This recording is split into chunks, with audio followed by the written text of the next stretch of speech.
Hello दोस्तों। पिछली class में हमने पढ़ा था, हिमैटेनिक स्टार्ट कर दिया था मैंने लास्ट क्लास में। और उसमें से मैंने करा था, आयरन करवाया था आपको। हम आयरन पूरा कर चुके थे। और जैसा कि बोला था मैंने, विटामिन 12 और विटामिन 9 बचे हैं अब। तो वो इस क्लास में हम कंप्लीट करेंगे। सो विटामिन B12, देखिए, विटामिन B12 और जो 9 है ना, ये क्या है, मिचुरेशन फैक्टर है। मिचुरेशन फैक्टर ये क्या है, इनका क्या रोल है बहुत अपने हमारे ब्लड को बनाने में। अब जैसा मैंने बताया था आपको, दो चीज़ें, एक क्या था हमारा मेगलोब्लास्टिक एनीमिया, एक है परनीसियस एनीमिया। इन दो एनीमिया में ये दोनों विटामिन है, जो विटामिन B12, विटामिन B9, ये है इम्पोर्टेंट, क्योंकि इनकी कमी से ही हमारे ये एनीमिया होते हैं। जैसा मैंने पहले आपको बताया था कि मेगलोब्लास्टिक में विटामिन B9 रिस्पॉन्सिबल है, और as well as vitamin B12।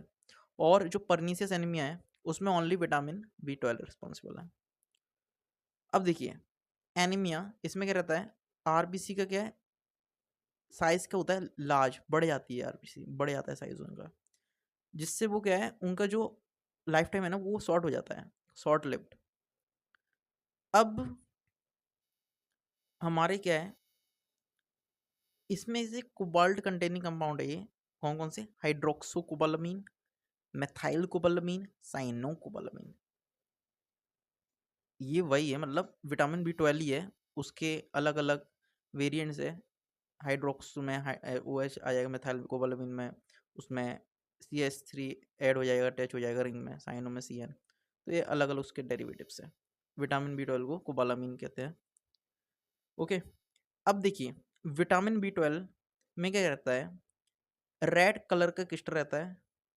इसका वो बता रहे हैं फीचर्स, रेड कलर क्रिस्टल है। और ये क्या रहता है, वाटर सॉल्युबल रहता है, याद रखना, red colour crystal and water soluble. अब इसमें आप ऐसे याद कर लो, वाटर सॉल्युबल, क्योंकि विटामिन B9 है हमारा वाटर इनसॉल्युबल, तो उसमें कन्फ्यूजन होता है कभी कभी। तो आप ऐसे याद कर लो, 12वीं क्लास में हम पूरे सॉल्युबलाइज हो गए थे पूरे, मतलब पूरा घुल गए थे इमोशनल एकदम, जब 12वीं पास करी तो खत्म, फ्री, सॉल्युबल हो गए 12th क्लास तक। तो ऐसे ट्रिक बना लो, या फिर आपकी जो जो मर्जी हो। फिर है हमारा गट फ्लोरा, ये क्या है, ये इंटेस्टिनल बैक्टीरिया एक, जो कि विटामिन B12 को बनाने में हेल्प करता है, बनाता है, make vitamin B12, gut flora. अब विटामिन B12 की सोर्स क्या है, मतलब कहाँ से आप विटामिन B12 को पा सकते हो। तो पहला है स्ट्रेप्टोमाइसिस ग्रीसियस, ठीक है, स्ट्रेप्टोमाइसिस ग्रीसियस। नेचुरली नेचुरली क्या है, जो सोर्स है हमारे, एक तो हमारे नॉन वेज फूड हो गए, ठीक है, उससे आपको मिल जाएगा विटामिन B12। एक हमारा पल्स यानी दालें, दाल से बहुत विटामिन B12 मिलता है, ठीक है। 3 बता रहे, एक तो जो नेचुरली बता दी मैंने, नॉन वेज और पल्सेस। और जो हमारा वैसा है, क्या कहते हैं उसको, माइक्रो ऑर्गेनिज्म के थ्रू, तो वो है हमारा स्ट्रेप्टोमाइसिस ग्रीसियस। और अब जो पूरेस्ट सोर्स है विटामिन B12 का, वो है स्पिनच, वो अपने पालक वगैरह है ना, ये पूरेस्ट सोर्स है विटामिन B12 का। ओके, अब रिक्वायरमेंट, मतलब हमें कितनी नीड है विटामिन B12 की डेली। तो इसमें आप करिए, यूनिट देखना माइक्रो, उसमें मैंने mg बताया था शायद, हाँ आयरन में mg बताया था। तो इसमें क्या है, 1 से 3 माइक्रोग्राम, ठीक है, ये नॉर्मल सभी के लिए है। उसमें मैंने आयरन में मेल फीमेल करके बताया था, ये सभी के लिए 1 से 3 माइक्रोग्राम। लेकिन प्रेगनेंसी, जो प्रेग्नेंट वुमेन है, उनके लिए 3 से 5 माइक्रोग्राम। ओके, थोड़ा ज़्यादा है बढ़ के, उसमें भी जब आयरन के बताया था उसमें बढ़ के बताया था मैंने। अब जो इसका मेन यूज़ है वो क्या है, मेटाबॉलिक फंक्शन में बहुत इंपॉर्टेंट रोल प्ले करता है vitamin B12। Metabolic dysfunction DNA से रिलेटेड है, ठीक है। अब देखिए, जो विटामिन B9 है एंड B12 है, अफेक्ट करता है डायरेक्टली DNA को। DNA सिंथेसिस है ना, जो DNA बनना होता है ना, उसके लिए जो बेस पेयर है ना रिक्वायर रहते हैं, वो रहते हैं हमारे ATGC। इनकी बनने में एक रिएक्शन होती है, याद रखना ये लाइन बहुत IMP वाली। ओके, DNA सिंथेसिस में के लिए क्या रहता है, बेस पेयर रिक्वायर रहते हैं, बेस पे क्या ATGC। अब इन बेस पेयर के बनने में एक रिएक्शन होती है, उस रिएक्शन को हम कहते हैं वन कार्बन ट्रांसफर चेन। कौन सी? One carbon transfer chain. अब ये जो one carbon transfer chain reaction है ना, अब देखना इसमें जो विटामिन का कोएंजाइम रहता है, कोएंजाइम ऑफ विटामिन, ठीक है, कोएंजाइम जो रहता है विटामिन का, वो हेल्प करता है इस रिएक्शन को प्रोसेस होने में, help in one carbon transfer chain reaction. अब वो कोएंजाइम कौन कौन से है, वो आपको नाम याद रखना है, ये IMP है बहुत, ठीक है, इनके नाम। वो पहला कोएंजाइम है DAB12, DAB12, DUB12, deoxy एडेनोसिल B12, short में बोलूं DUB12 बोल लो या DAB12 बोल लो, ठीक है। दूसरा है मिथाइल कोबालामीन, मिथाइल कोबालामीन। तो ये दो कोएंजाइम है, DAB12, डीऑक्सी एडेनोसिल B12 और मिथाइल कोबालामीन। आप DUB12 बोलिए, इससे क्या याद करने में आसानी रहेगी, DUB12, DUB12, ठीक। तो ये देखिए कोएंजाइम। अब देखिए one carbon transfer chain reaction कैसे हेल्प कर रहा है। अब हमारा क्या है, ये मेथियोनिन है, मेथियोनिन है, ठीक है। मेथियोनिन मिथाइल, मिथाइल और B12 के साथ मिलकर बनाएंगे होमोसिस्टिन। सेकेंड रिएक्शन जो मेलोनिक एसिड है, ये इसमें क्या DUB12 यूज हो रहा है, ये बना रहा है हमारा सुकरनिक एसिड, ठीक है। याद रखना मेथायोनिन मिथाइल और B12 के साथ मिलकर, मिथाइल B12 के साथ मिलकर बना रहा है हमारा होमोसिस्टिन। मिथाइल B12 पहला कोएंजाइम और DUB12 दूसरा वाला। मिथेयोनिन मिथाइल B12 क्या बनाएगा, homocysteine. Malonic acid DUB12 succinic acid. Okay, complete, अच्छा है। अब देखिए जो विटामिन B12 है ना, हाँ एक और ये टॉप पे लगाइए कुछ चीज़, जो विटामिन B12 है plus alpha lipoic acid, lipoic acid, इसका यूज़ करते हैं हम ट्रीटमेंट में। मतलब जब ट्रीटमेंट के लिए MCQ में आया हुआ था, अभी इसका मैं पूरा याद नहीं है किस बेस पे लिखा गया है, लेकिन MCQ में आया था इसलिए 12 टॉप पे लिखा है। तो अब देखिए B12 क्या है, इसका एब्जॉर्प्शन मैंने बताया था आपका क्या से होता है, कोबालामीन है ना, तो बालों में ईल रहती है, एब्जॉर्प्शन होता है इलियम के थ्रू, ट्रिक थी ये, इलियम होती है, ठीक है। तो एब्जॉर्प्शन होता है इलियम के थ्रू। अब विटामिन गया, विटामिन ये विटामिन 12 गया बोन मैरो में गया, बोन मैरो में जाके हेल्प करता है सेल की ग्रोथ में, help in cell growth, okay, help in cell growth. अब देखिए deficiency of vitamin B12 cause megaloblastic anaemia, pernicious anaemia, glossitis यानी टंग में सूजन आ जाती है हमारी, न्यूरोलॉजिकल जो भी डिसीज होती है, नमनेस, स्ट्रिक्ट वेजिटेरियंस, ठीक है, नमनेस आ गई मतलब सूजन सी ऐसा, नमनेस, स्ट्रिक्ट वेजिटेरियन, इसका क्या था स्ट्रिक्ट वेजिटेरियन का, बताता हूँ। फिर है हमारा मेलोनिन एसिड्यूरिया, ठीक है, ये भी है कुछ नाम, आप देख लेना इसको एक बार। तो ये सारे चीज़ें कॉज करेगा अगर हमें विटामिन B12 की कमी होती है तो, ठीक है। जो दो ऊपर के YMP बहुत है, ये भी पूछ लेता है कभी कभी MCQ में, जो बाकी बताया मैंने। अब जो पर्नीसियस एनीमिया है इसमें एक पॉइंट लिखा है, ये जो स्टोमक रहता है इसमें इंट्रिंसिक फैक्टर रहता है, अगर ये इंट्रिंसिक फैक्टर नहीं होगा ना, तो विटामिन B12 है ना, उसका एब्जॉर्प्शन नहीं हो पाएगा इलियम के थ्रू, ठीक है। अगर ऐसा हुआ तो क्या होगा, पर्नीसियस एनीमिया कॉज होगा, तो ये याद रखना। अब इसमें से क्या है, जो हाइड्रोक्सीकोबालामीन है ना, इसको हम यूज करते हैं साइनाइड पॉइजनिंग में, साइनाइड पॉइजनिंग, टोबैको एम्ब्लोपिया, एब माइलोपिया, ठीक है। और इसको और ठीक है साइनाइड पॉइजनिंग जिसको कहते हैं हम टोबैको माइलोपिया। और मिथाइल कोबालामीन है, ये हम यूज करते हैं डायबिटिक न्यूरोपैथी में। मिथाइल कोबालामीन, हाइड्रोक्सी कोबालामीन क्या है में साइनाइड पॉइजनिंग में। तो ये याद रखना आप, ये भी आईएमपी है। साइनाइड में क्या है हाइड्रोक्सी कोबालामीन, मिथाइल कोबालामीन क्या है में डायबिटिक न्यूरोपैथी में। तो ये था हमारा विटामिन B12। ठीक है, छोटा सा है, कुछ नहीं है। मैंने क्या क्या बताया इसमें, एक बार और देख लेते हैं। इसके मैंने बता दिए थे जो भी इसके डेरिवेट थे, हाइड्रोक्सी कोबालामीन, मिथाइल कोबालामीन, साइनो कोबालामीन। फिर बता दिया था इसके फीचर, वाटर सॉल्युबल रहता है, रेड कलर रहता है ना। फिर क्या बनाता है, गट फ्लोरा बनाता है इसको, इंटेस्टाइनल बैक्टीरिया। सोर्स बता दिए थे मैंने, रिक्वायरमेंट बता दी थी, है ना। मेन यूज़ क्या थे बता दिया था, 1 कार्बन ट्रांसफर चेन में यूज़ होता है, ये भी बता दिया। कौन कौन से, डब12 मिथाइल कोबालामीन। रिएक्शन बता दी थी, मिथाइनिन मिथाइल ये बनाएगा मिथाइल कोबालामीन से होमोसिस्टेन, मेलोनिक एसिड डब12 के साथ मिलकर बनाया, सुकरनिक एसिड बता दिया था। फिर एब्जॉर्प्शन होता है हीलियम के थ्रू, बता दिया था। इसकी डेफिशिएंसी क्या क्या कॉज होगा ये बता दिया था मैंने।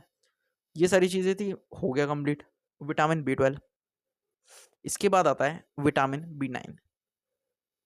विटामिन B9 ये है हमारा फोलिक एसिड। क्या है, फोलिक एसिड। अब इसकी क्या फीचर, वो क्या था हमारा रेड कलर क्रिस्टल, क्या था विटामिन B12। जो फोलिक है ना, ये है हमारा येलो कलर क्रिस्टल और water insoluble. Yellow colour crystal water insoluble. अब वो अगर आपको याद है तो ऑफकोर्स की बात है उसका ये याद हो ही जाएगा। वो अगर सॉल्युबल था तो ये इनसॉल्युबल है, वो रेड था ये येलो है। इजी, इसमें मैं ट्रिक नहीं बताऊंगा, ठीक है। ट्रिक ऐसे मत करा करो आप कि हर चीज़ की ऐसे जो रहते हैं ना सेम सेम उसमें से एक की ट्रिक बनाने का लो, जिससे क्या होता है कि जो दूसरा वाला पॉइंट रहता है ना वो ऑटोमेटिकली याद हो जाता है। ट्रिक ऐसे बनाई जाती है पूरा। तो फिर इसमें ठीक है, फिर इसमें क्या है मेगलोब्लास्टिक एनीमिया। इसमें अकेला मेगलोब्लास्टिक है, ठीक है। जो 12 वाला था ना उसकी कमी से 2 एनीमिया होते हैं, परनीसियस और मेगलोब्लास्टिक एनीमिया। लेकिन जो B9 है इसकी कमी से सिर्फ एक होता है जो कि है मेगलोब्लास्टिक एनीमिया, ये याद रखना, ठीक है। अब मेगलोब्लास्टिक एनीमिया क्या है, deficiency of vitamin B9, of course पता है, ओके। अब ये देखना, फोलिक एसिड है ना, फोलिक एसिड लिया, फुल रिएक्शन है पूरी, फोलिक एसिड फोलेट रिडक्टेस, ये क्या है फोलेट रिडक्टेस है ये, ठीक है। फोलेट रिडक्टेस के साथ मिलके बनाएगा डिहाइड्रोक्सी फोलिक एसिड DHFA। फिर ये DHF रिडक्टेस के साथ मिलके बनाएगा THFA। What is THFA? THFA क्या था हमारा, ट्राई, 2 मिनट बता रहा हूँ, ट्राई हाइड्रोक्सी फोलिक एसिड है। अब इसमें से जो ट्राई हाइड्रोक्सी फोलिक एसिड है ये है एक्टिव फॉर्म, ये रहती है हमारी एक्टिव फॉर्म रहती है। अब इसका क्या हो जाता है, मिथाइलेशन हो जाता है। मिथाइलेशन होने के बाद क्या होता है, मिथाइल THF8 बनेगा, ओके। अब ये जाता है बोन मैरो में, बोन मैरो में आरबीसी मेच्योर बनाता है, फिर आरबीसी को मेच्योर करता है, यानी आरबीसी बनती है, फॉर्म होती है। तो ये था इसका MOA, मैकेनिज्म ऑफ एक्शन, ठीक है। याद रखना एक्टिव फॉर्म क्या है, THFA, try hydroxy folic acid. अब रिक्वायरमेंट क्या है, रिक्वायरमेंट है इसमें 0.1 mg से कम, इतना रिक्वायर रहता है डेली रिक्वायरमेंट 0.1 mg। और ये एक और है, इस तरह से MCQ में पूछा गया था, ये भी याद कर लीजिए। Dietary allowance of folic acid for adult in is कितना है, 2 microgram per day, 2 microgram per day. ये mg है, ये माइक्रो, तो ये MCQ में आया था इसलिए साइड से ऐसा लिखा हुआ है, ओके। फिर है हमारा, ये भी हेल्प करता है 1 कार्बन ट्रांसफर चेन रिएक्शन में, ये याद करना। इसकी डेफिशिएंसी से क्या होता है, ग्लोसाइटिस, मेगलोब्लास्टिक एनीमिया और एक IMP, हाँ न्यूरल ट्यूब डिफेक्ट, ये बहुत IMP है, न्यूरल ट्यूब डिफेक्ट बच्चों में होता है एक, ठीक है। तो ये क्या कॉज कर रहा है, इसकी डेफिशिएंसी, किसकी डेफिशिएंसी से हो रहा है, vitamin B9, neural tube defect. क्या है ये न्यूरल ट्यूब डिफेक्ट, बताता हूँ। अब देखिए, as soon as pregnancy detect है, यानी जब प्रेगनेंसी डिटेक्ट होती है तो क्या रहता है, स्टार्टिंग में फर्स्ट ट्राइमेस्टर में हम फोलिक एसिड देते हैं, है ना, मदर को। अगर फोलिक एसिड नहीं दिया ना तो क्या होगा, न्यूरल, कहाँ गया, 1 मिनट, तो 2 में। हाँ, अगर फोलिक एसिड नहीं दिया ना तो क्या होगा, न्यूरल ट्यूब डिफेक्ट जो बच्चे में वो स्टार्ट हो जाएगा।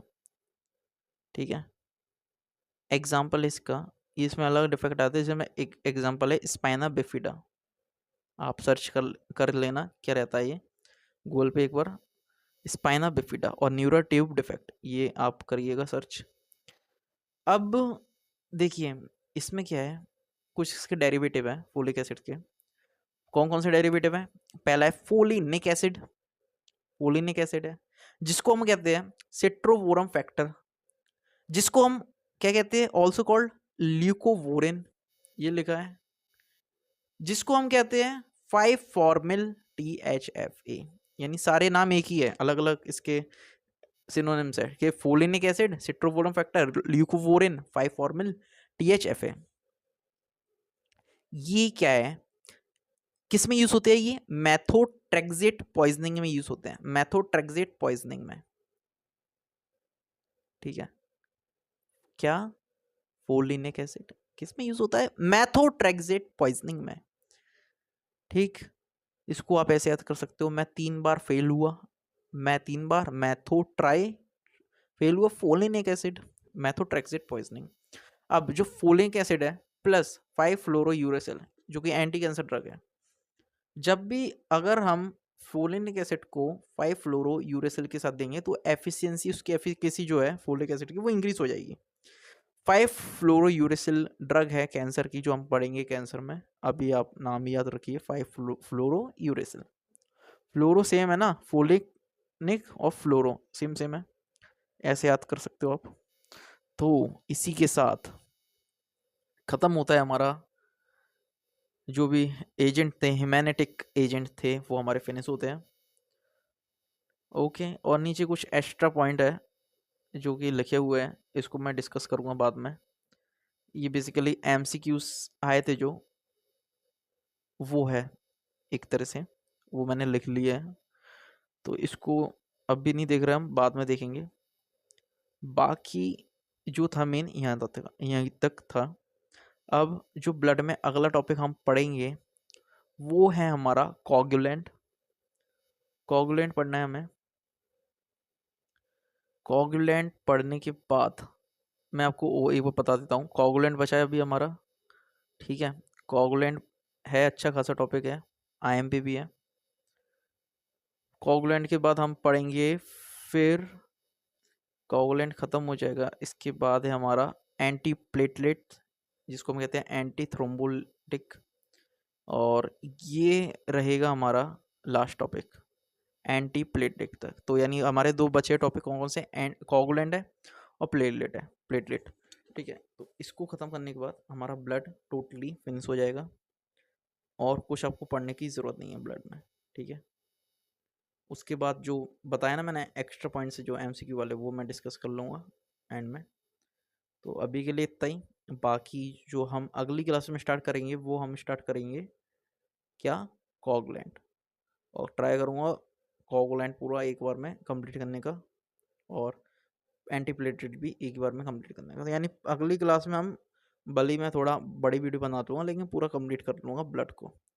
तो तब तक के लिए आप समझिए पूरा और नोट्स बनाइए, कमेंट डाउट, मतलब जो भी डाउट है वो कमेंट में कर दीजिए, रिप्लाई दे दूंगा मैं एक्सप्लेनेशन के साथ। और बस रिवीजन करिए, नोट्स बनाइए अच्छे से प्रॉपर। मिलते हैं अगली वीडियो में, थैंक यू।